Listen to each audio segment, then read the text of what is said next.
So I'm doing 2 talks in a row. So the next talk, I guess I should get started, Dan, or?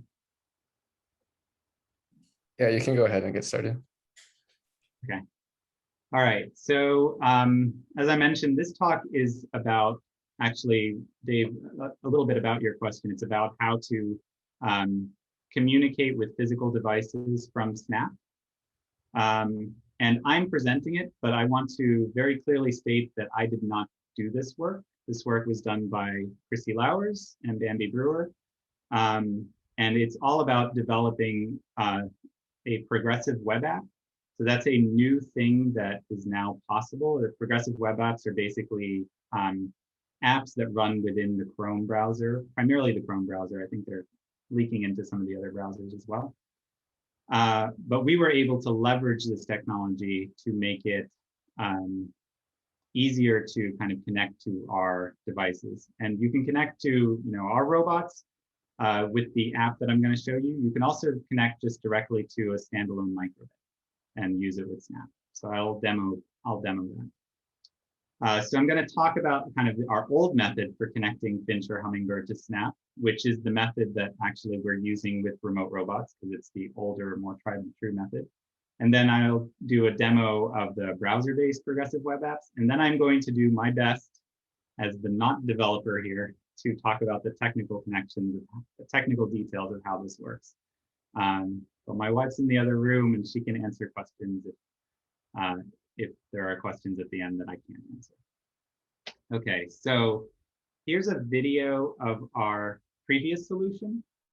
So, you would download and install an application. So that's all. We mostly work in schools. So already that step is has some friction. A lot of schools, it's difficult to get them to install applications. The IT department gets involved and it takes 6 months for a teacher to get their application. So you've got to download and install it. And then you open Snap through our app. So you connect to our robot. Then you open Snap from a button in the app.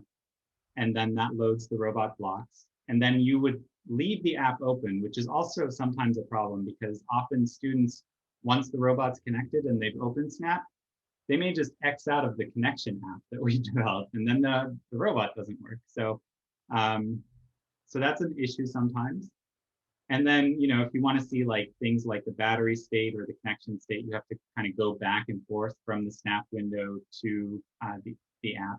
And then lastly, we used to do this. We used to build this app in Java, but over time, it's just gotten harder and harder to support Java on Macs and even now on Windows. So we basically have separate apps for Windows and Mac. And we used to have, this is now deprecated, but we used to have a connection app for Chromebooks as well. So we had to maintain all of these. And we're still using these because they also have other functions, like they support Python coding and Java coding as well, which you can't, especially Java coding, you can't really do in the browser. But for Snap and also for Python, we created something called a progressive web app. And so this is what it looks like. And in fact, I'm going to go to the one that I've already got. So, when you first open the screen, you look for the robots that are out there. And then Chrome opens this little connection dialog. And it's saying, hey, here's some things that match our filters that you can connect to. So we're filtering the names, but in this case, there's one thing, and that's a microbit. And this is the microbit. Now, this microbit is powered by USB, but you just have to believe me that it's connecting over Bluetooth. It's not connected to a computer. It's just powered from USB because I didn't have a battery. So I'm going to pair with that. And it's a V2, so it makes a little connection sound.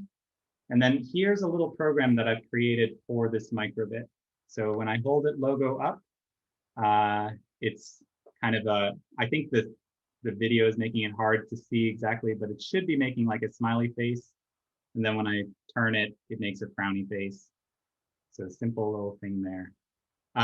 This microbit is running our special Bluetooth connection firmware, which it works on standalone microbits. But if I plug it into our Finch robot, and turn that on, you can see there's a connection failure. I'm gonna disconnect here. And now when I look for robots, it's actually a different name. It's FN, starts with FN. And when I pair it, that's confusing. I think it's because I did it, like I hot swapped it. I have to actually like start the app in a different place. So let's see if this works. Yeah, so now it's recognizing it as a Finch robot. And so now I have blocks to like move my Finch or, turn on my tail LEDs.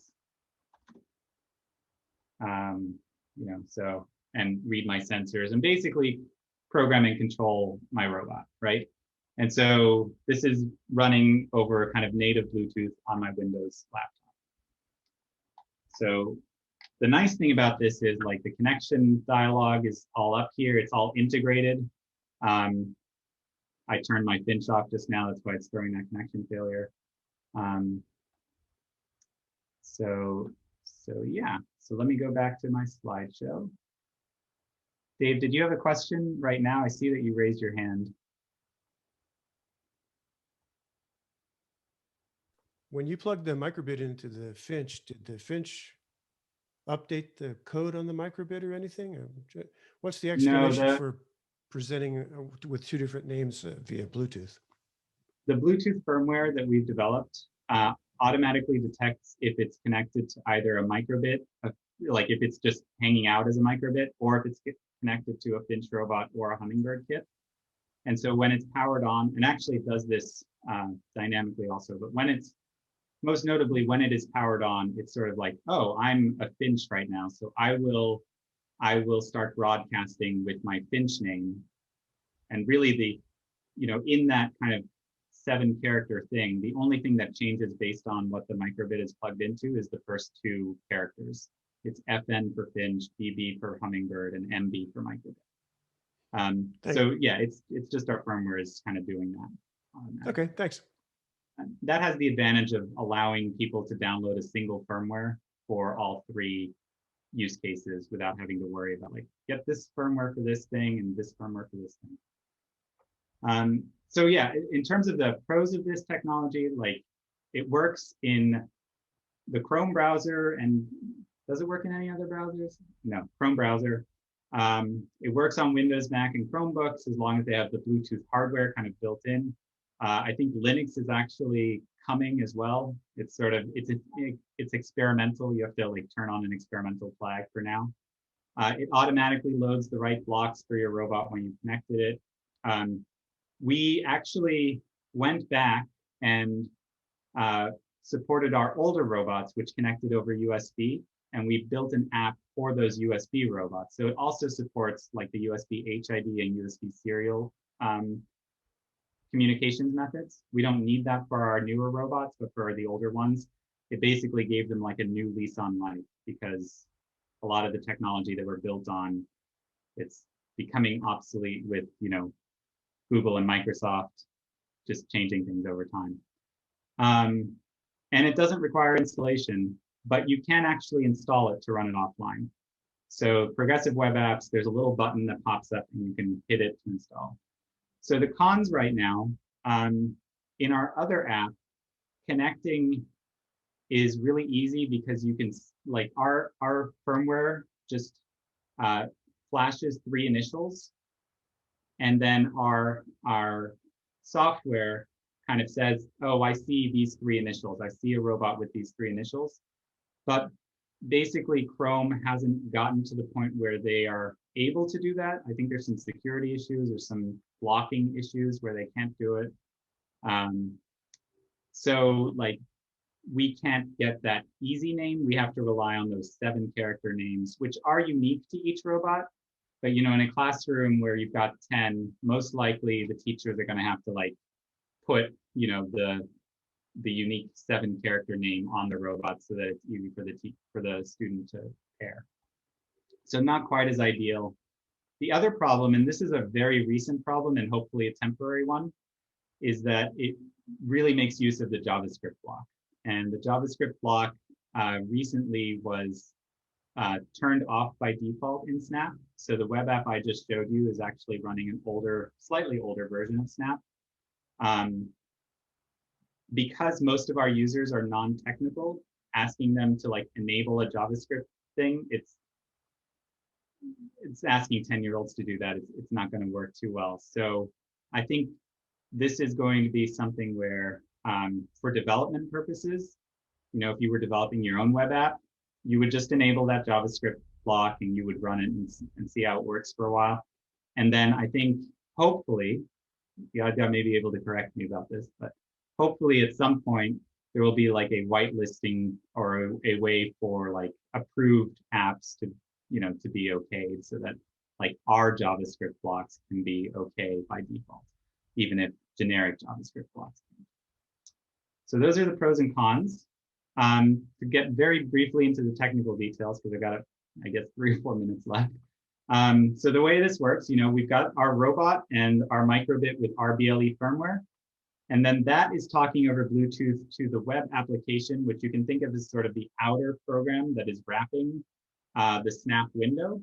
And then within the Snap window, you've got your output blocks and your sensor blocks. And those blocks, let's talk about the sensor blocks or the input blocks briefly. So Bluetooth, when we connect over Bluetooth, our robot basically sends data about 10 times a second to our application. So it's basically just telling you all the sensors 10 times per second. And then in Snap, or in our app, in Snap, there's a robot sensor state variable that gets updated by the web application. Also, every time it receives sensor data from the robot.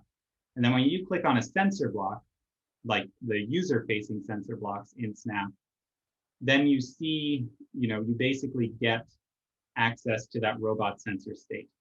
So your sensor data may be out of date for up to 100 milliseconds, I guess, because of the Bluetooth time lag.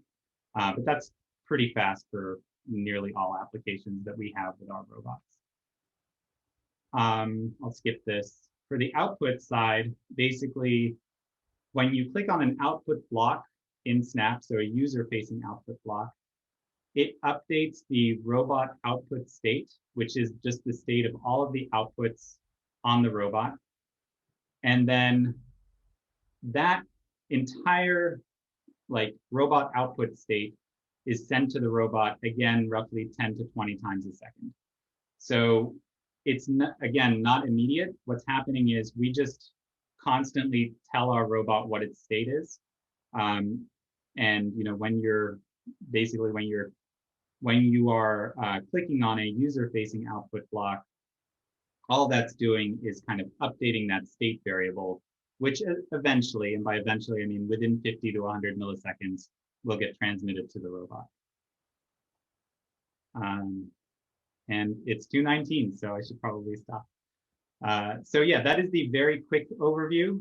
You can try it yourself at snap.birdbraintechnologies.com. You will need to put a hex file on your microbit from our site to do that. I'll put the instructions for doing that in the chat for updating the firmware on the microbit. We also have an open source GitHub repo so you can see how we made our web apps. Again, I think this is a pretty promising new technology for combining like physical computing and physical devices with Snap, because it does make it kind of nice and integrated. And you notice that on the GitHub repo, the name is webapps-snap-Brython, and that's because, like I said, we also have a web app that is Brython-based. Brython is called Browser Python, or stands for Browser Python. So we have a separate one there. You can try that one at brython.birdbraintechnologies.com. All right, I will stop talking now, and I'll get you the firmware after the questions. So Simon did have a question. Oh, sorry, yeah. Go ahead first. If microbit firmware was open source, I think our V2 firmware is, I'll check our GitHub. No, you didn't? Okay, email me, Simon. Tom, just one more thing. There also seemed to be a question by Andrea. If she could use it under Linux Raspberry Pi. It's just that in order to have Sissi and Franzl running on in our space in Vienna, I had got to set up this window machine because and I would have liked to have a small Raspberry Pi to connect to the microbit and the Hummingbird. And I was wondering if the web app you just talked about is probably able to. So unfortunately, no, because it's like the offline application is what we use to connect into Netsblocks. So the web app only works with Snap. So specifically for a remote robots context, you wouldn't be able to use a Raspberry Pi. Now, if you were just using a Raspberry Pi as a computer to control a robot, I think the newer ones do run Chrome or Chromium, and you may be able to turn on that flag, and they may have the Bluetooth firmware, like the Bluetooth hardware on the Raspberry Pi may work. So that's a lot of maze, which means really I don't know for sure, but I do think it's possible. You do have to, with any Linux right now, you do have to turn on an experimental flag in Chrome that is, you know what the flag is called? I got that. Bluetooth. I got that. Okay, I understand. Thanks.